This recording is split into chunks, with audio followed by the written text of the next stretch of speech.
Hello students, welcome online classes, Bishop Academy, Senior Secondary School Maharajganj.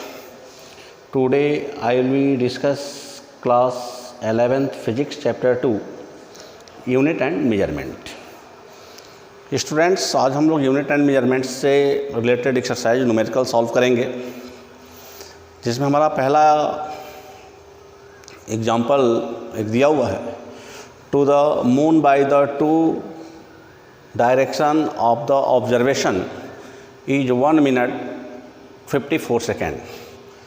Give about the 1.276 into 10 power 7 meters to calculate the distance of the moon from the earth.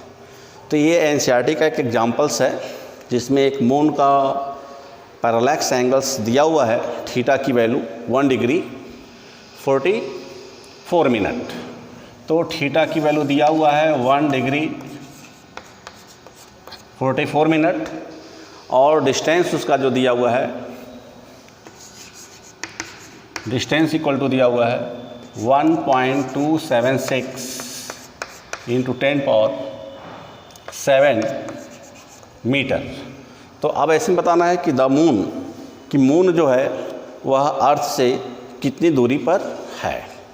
तो अब यहाँ पर अगर हम answer की बात करें तो यहाँ पे चूँकि जो थीटा जो एंगल्स की वैल्यू जो डिग्री और मिनट में दिया हुआ है, तो पहले इसको हम मिनट में कन्वर्ट करेंगे। तो अगर हम सॉल्यूशन पा जाएँ तो सॉल्यूशन में होता है कि 1 डिग्री इक्वल टू 60 मिनट होता है।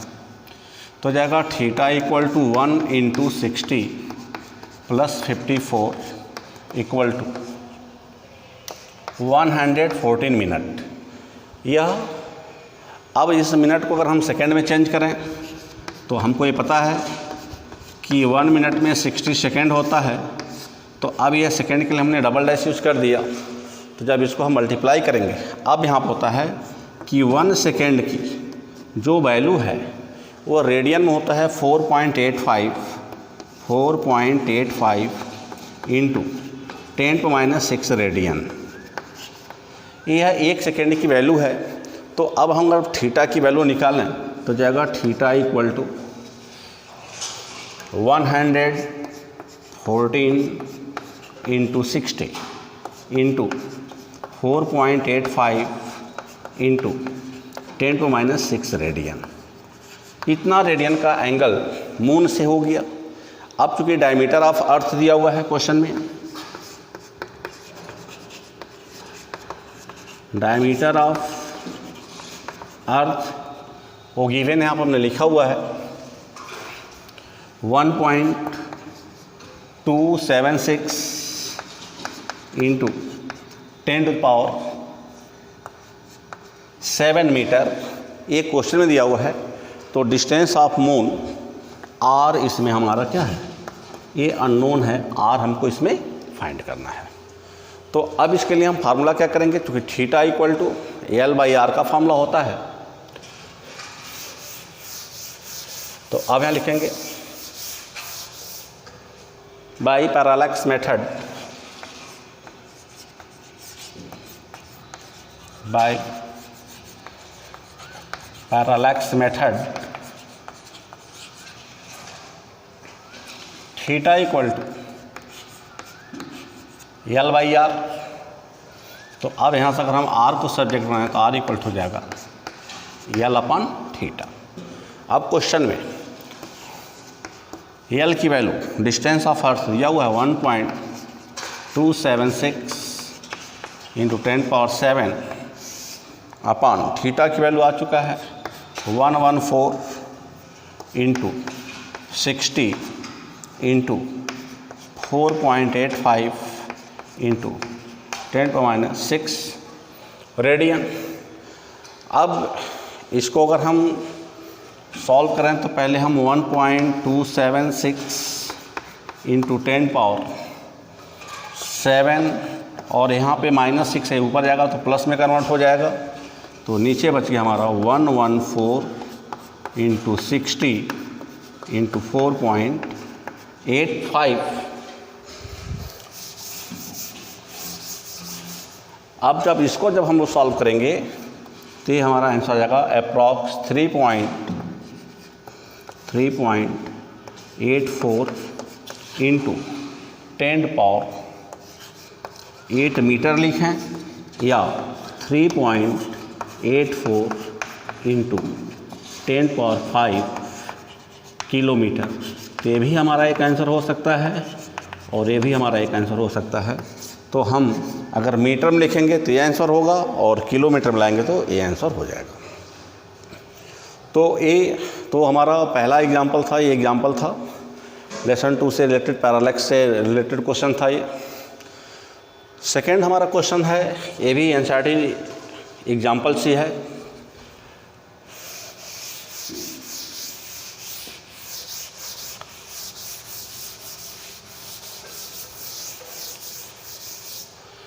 इसमें दिया कि the sun angular diameter is measure by 1920 second. Angular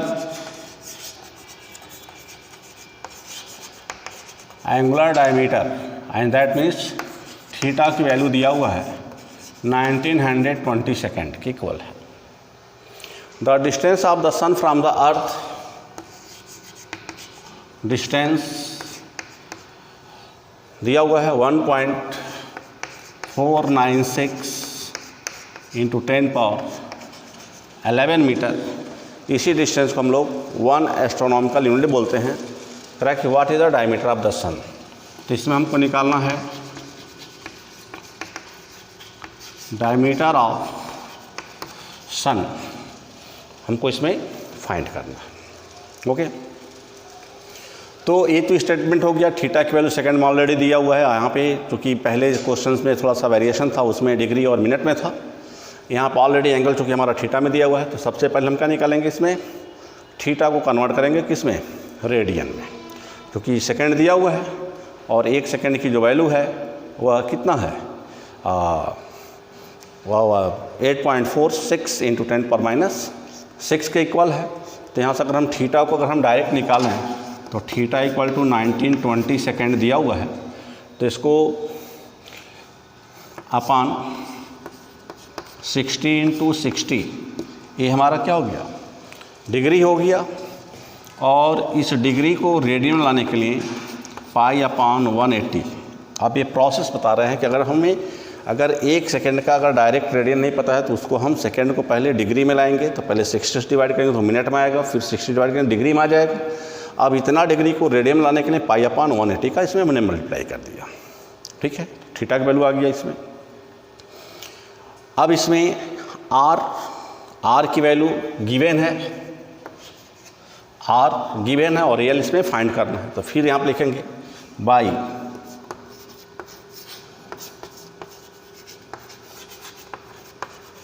parallax method, तो थीटा इक्वल टू L/R। ये तो मेरा फार्मूला हो गया। तो अब यहाँ पे L ही फाइंड करना है हमको, L ही फाइंड करना है। तो हो जाएगा L equal to theta into are.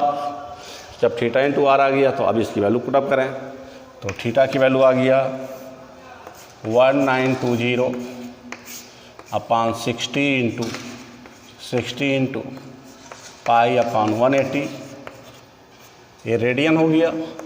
और आर की वैल्यू अभी हमने यहाँ पे लिखा था 1.496 इंटू 10⁻11 है। तो अब इसको जब हम लोग सॉल्व करेंगे तो पहले हम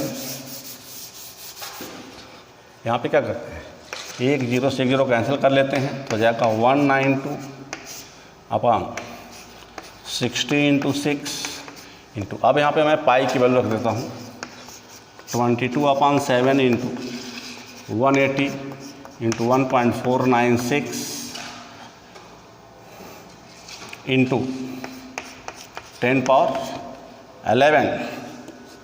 अब इसको अगर हम सिंपलेस्ट सॉल्व करें तो यह 2 से कट जाएगा 3 टाइम, ये कट जाएगा 11 टाइम में। अब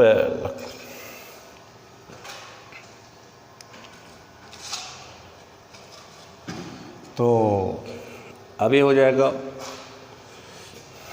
तो तो 192 इंटू 11 इंटू 1.496 इंटू 10 पावर 11 अपान 180, 3 इंटू 60 180 हो गया, इंटू 7 इंटू 180। अब इसको अगर हम लोग सिंपलेस्ट करेंगे तो अब इसको सिंपलेस्ट करने पर हमारा रिजल्ट आ जाता है approx 1.4 into 10 to the power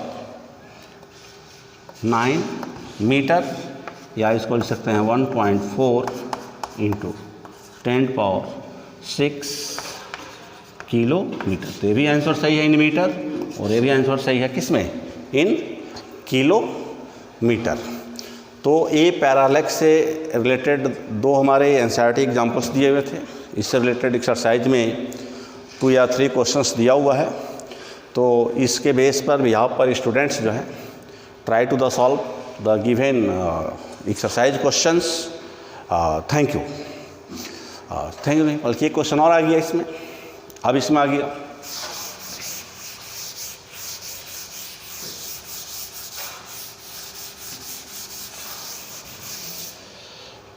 ये एक्सरसाइज प्रॉब्लम है, ये एक्सी क्वेश्चन है। एक्सरसाइज का क्वेश्चन नंबर 23 है। एक्सरसाइज का क्वेश्चन नंबर 23 है। The sun is a hard plasma ionize matter with its inner core at a temperature exceeding 10 power 7 Kelvin and its outer surface at the temperature of about 6000 Kelvin. At such high temperature, no substance remains in a solid or the liquid phase. In what range do you expect the mass density of the sun to be? तो कह रहा है कि इस cage पे हम सन की density को कैसे डिटरमाइन करेंगे। In the range of density of the solid, liquid or gas, check if your guess is the correct from the following data. तो मास ऑफ सन, तो इसमें दिया है मास ऑफ सन दिया हुआ है, मास ऑफ सन है 2 इंटू 10 पावर 30 किलोग्राम, और रेडियस ऑफ सन दिया हुआ है 7 इंटू 10 पावर 8 मीटर। ओके, तो चूँकि मास और रेडियस दिया हुआ है, तो पहले हम रेडियस के हेल्प से सन का वॉल्यूम निकालेंगे, और फिर डेंसिटी निकालने के लिए हम मास अपॉन वॉल्यूम का फार्मूला क्या करेंगे, यूज करेंगे। तो अब यहाँ पे हम लोग निकालते हैं मास ऑफ सन, मास नहीं निकालते, पहले वॉल्यूम निकालते हैं। तो volume of sun equal to हो जाएगा 4/3 पाई आर क्यूब, यानी वॉल्यूम ऑफ स्फीयर का यहाँ पे फॉर्मूला लग जाएगा। तो अब जान सकते हैं हम लोग density equal to mass upon volume.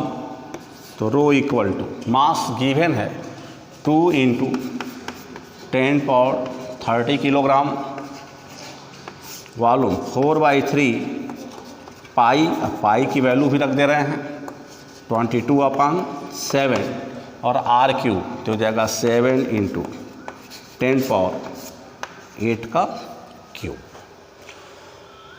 तो अब यहाँ पे इसको सॉल्व करें तो हो जाएगा 2 इंटू 10 पावर 30, और यहाँ पे पावर 8 का जब हम क्यूब करेंगे कितना हो जाएगा 24 हो जाएगा। तो ऊपर जाएगा तो क्या हो जाएगा, माइनस हो जाएगा। फिर उसके बाद अभी 3 और 7 ऊपर चला जाएगा, 3 इंटू 7 अपान, अब यहाँ पे क्या बचा 4 इंटू 22 इंटू 7 इंटू 7 इंटू 7, क्योंकि 7 पे पावर 3 है। तो जब इसको हम लोग सॉल्व करेंगे तो after solution we are getting the result. तो अब हो जाएगा रो इक्वल टू, इसको सॉल्व करने पर रिजल्ट जाएगा 1.39 into 10 power 3 kilogram per meter cube. तो अब यहाँ पे स्टेटमेंट आएगा कि this is the order of the density of the solid and liquid and not gases. तो यह जो हमारा कंपैरिजन जो आ रहा है, तो यह आंसर हमारा जो है ये शो कर रहा है कि या तो वह सबस्टेंस या सॉलिड है या फिर लिक्विड है, क्योंकि यह डेंसिटी गैसेस की नहीं होती है। तो दैट मीन्स अब यहाँ पे लिखेंगे आंसर में इसका रीजन देंगे कि this is the order of density of the solid are liquid, not gases, and that high density the sun is due to the inward gravitational attraction on other layers due to the inner layer of the sun। तो ये question number exercise का 23 था, और इसी से related एक question और है, क्वेश्चन नंबर 24, एक्सरसाइज का question number 24 EXE question number 24। तो 24 दिया कि when the planet Jupiter is at a distance of, कह रहा कि अगर अर्थ से जो हमारा जुपिटर प्लैनेट है उसकी डिस्टेंस अगर 824 × 0.7 मिलियन किलोमीटर्स हो, तो डिस्टेंस ऑफ द जुपिटर इसमें दिया हुआ है, डिस्टेंस ऑफ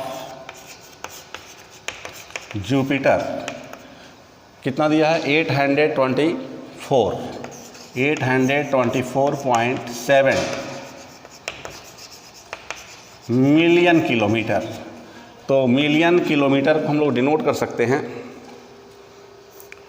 जिसका मतलब यह आर की वैल्यू दिया हुआ है, तो आर इक्वल हो गया 824.7 मिलियन, मतलब हो गया 10⁶ किलोमीटर। अब यहाँ पर दिया हुआ है कि डायमीटर मेजर, एंगल दिया हुआ इसका थीटा, एंगल थीटा की वैल्यू भी दिया है क्वेश्चन में, कितना है 35.72 सेकेंड, इतना सेकेंड दिया हुआ है। तो पहले हम इस थीटा को रेडियन में कन्वर्ट करते हैं, तो 35.72 चूँकि सेकेंड है तो 6 डिवाइड किया तो मिनट में आ गया, फिर 6 डिवाइड किया तो किस में आ गया, डिग्री में आ गया। अब जब डिग्री में आ गया तो इसको रेडियन में आने के लिए π/180 से क्या करेंगे, इसको मल्टीप्लाई कर देंगे, तो इतना रेडियन इसका क्या हो गया, एंगल आ गया। तो अब फिर लिखेंगे by parallax formula, theta equal to L/R। तो अब हो जाएगा L इक्वल टू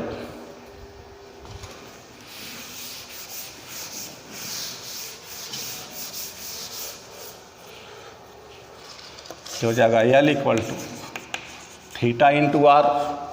तो थीटा की वैल्यू हमने लिखा था 35.72 अपॉन 60 इंटू π/180 और मल्टीप्लाई आर की वैल्यू दिया हुआ है 824.7 इंटू 10⁹। अब उसको हम किलोमीटर से मीटर में चेंज कर दिए। तो अब इसको सॉल्व करेंगे तो इसका रिजल्ट आ जाएगा 1.43 इंटू 10⁸ मीटर, या 1.43 इंटू 10⁵ किलोमीटर। तो अगर हम यहाँ पे मीटर नहीं चेंज करते तो हम आंसर 10⁵ आता किलोमीटर में, लेकिन जब हमने मिलियन किलोमीटर को जब हमने मीटर में चेंज कर दिया तो एक आंसर ये भी हो सकता है। तो यहाँ पे आंसर हम क्या लिखेंगे, मीटर लिखेंगे या 10⁵ लिखेंगे, तो इसका आंसर क्या लिखेंगे, किलोमीटर लिखेंगे। तो thank you students, they are the solve the question on the basis of the parallax method. I hope to the student try to the solve other numericals question on the behalf of the examples. Thank you.